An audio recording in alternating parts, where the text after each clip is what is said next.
வாழ்க்கையில திடீர்னு ஒரு பிரச்சனை வரும்போது, நாம என்ன பண்ணுறோம்? பதற்றப்படுகிறோம், ஓடுகிறோம். உடனே அதை தீர்க்க வேண்டும் என்று கைகளைப் போட்டு துழாவுகிறோம். ஆனால், அது பிரச்சனையை இன்னும் சிக்கலாக்குமே தவிர தீர்க்காது. ஒரு சிறிய உதாரணம். உங்கள் கையில் ஒரு கயிறு இருக்கிறது. அதில் நிறைய முடிச்சுகள் விழுந்து விட்டன. அந்த முடிச்சுகளை ஆவேசமாக இழுத்தால் என்னவாகும்? முடிச்சுகள் இன்னும் இறுகுமே தவிர அவிழாது. பிரச்சனைகளும் அப்படித்தான்.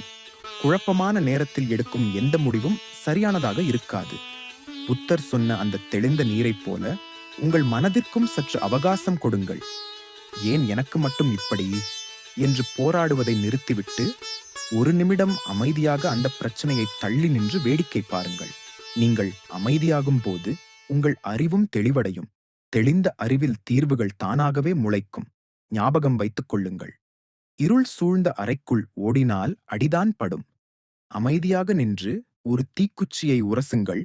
வெளிச்சம் தானாக வரும். அவசரம் ஆபத்து, நிதானமே வெற்றி.